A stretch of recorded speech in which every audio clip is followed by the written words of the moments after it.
ये इसका मूल, मैंने इसको एक अलग तरह का रूप दिया है जिसको आप लोग यानी किसान आसानी से इसको थोड़ा सा समझ सके। तो मैं पहली बात करता हूं देसी गाय पे। अब देसी गाय का मतलब है भारतीय नस्ल की कोई भी गाय। भारत में अलग अलग क्लाइमेट जोन के आधार पर अलग अलग देसी गाय प्रकृति ने दी है। हमारे यहाँ हम उत्तर प्रदेश में अगर रहते हैं तो गंगातीरी है, हरियाणा में जाते हैं तो हरियाणवी नस्ल है, पंजाब में जाते हैं तो साहिवाल है, अगर आप महाराष्ट्र में जाते हैं तो खिल्लारी है, और आप राजस्थान में जाते हैं तो रेड सिंधी है। ऐसे ऐसे करके अलग अलग तरह की गायों का वर्गीकरण किया है। लेकिन मेरा कहना यह है और अनुभव भी ये कहता है विद्वानों का भी कि जहां की जो नस्ल है वो ही लोकल नस्ल ही आप उसे पालें। अब देसी गाय ही क्यों? देसी गाय की बड़ी आंत में वो सारे सूक्ष्म जीवाणु बनते हैं जो किसी भी पौधे को भोजन पका के देने का काम करते हैं। और अगर कैलकुलेशन की बात करें तो 1 ग्राम ताजा गोबर में 300 करोड़ से लेकर के 500 करोड़ सूक्ष्म जीवाणु पाए जाते हैं। कितने गोबर में? 1 ग्राम गोबर में 300 करोड़ से लेकर के 500 करोड़ जीवाणु पाए जाते हैं। अब इसलिए अब देसी गाय ही क्यों, सवाल आपका यह भी हो सकता है। तो देसी गाय इसलिए क्योंकि इससे ज्यादा सूक्ष्म जीवाणु किसी के भी गोबर में नहीं पाए जाते। भैंस के की बात करें या होलिस्टन फ्रीजन के की बात करें तो उसमें तो बहुत कम पाए जाते हैं। भैंस के में भी 60 लाख के आसपास, 60-70 लाख के आसपास पाए जाते हैं। तो इसलिए देसी गाय हमें चाहिए। अब देसी बीज ही क्यों? देसी बीज इसलिए, एक प्रयोग हम करके देखते हैं। अगर हम करके देखते हैं तो एक प्लॉट में हम एक चौकोर प्लॉट लेते हैं और उसके बराबर के 6 हिस्से बना लेते हैं। ये 3 और 3 6 हिस्से हो गए। अब इसको हमने नाम दे दिया ए और इसको नाम दे दिया बी।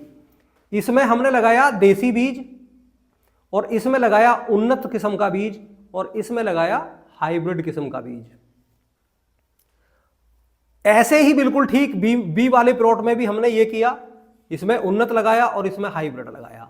लेकिन इसमें परिवर्तन क्या किया हमने कि ए वाले को हमने पानी के साथ केमिकल फर्टिलाइजर जो भी देना था, जो भी रिकमेंडेड डोज है, वो हमने इस ए वाले प्लॉट को लगाई। लेकिन बी वाले प्लॉट में हमने क्या किया कि केमिकल की डोज नहीं लगाई, केवल उस फसल को हमने जिंदा रखा और ना ही हमने कोई जीवामृत लगाया, ना ही उसमें कोई और चीज लगाई।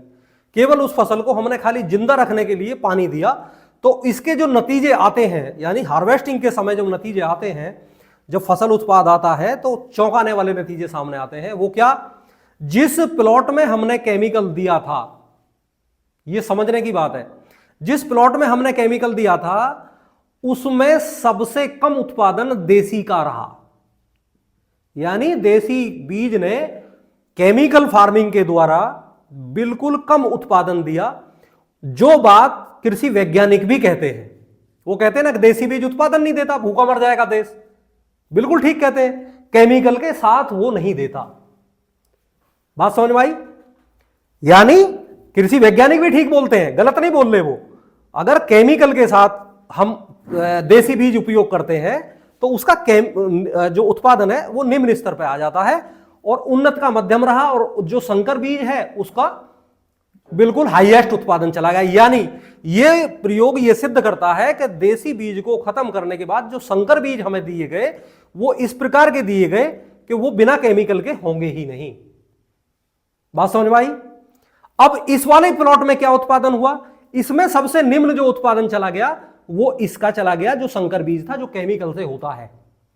और इस वाले जो देसी बीज जिस प्लॉट में हमने लगाया था, इस बीज का उत्पादन सबसे ऊपर चला गया। तो इसका मतलब ये क्या हुआ, क्या सिद्ध करता है ये प्रयोग कि हमें प्राकृतिक खेती में या सुभाष पालेकर कृषि में देसी बीज की ही आवश्यकता होती है। बात समझ में आई? देसी बीज क्यों? तो यह क्लियर हो गया कि देसी बीज ही क्यों और देसी गाय ही क्यों। बात समझ में आ गई? अब इसको मैं यहां से हाँ मैं अभी अभी वहां आते ना, अभी नहीं अभी यहां आते ना, अभी मैंने 2 आधार पूरे करे हैं, आधार पूरे हो गए, अब 4 ये स्तंभ पे हम आते हैं। स्तंभ आधार समझ गए।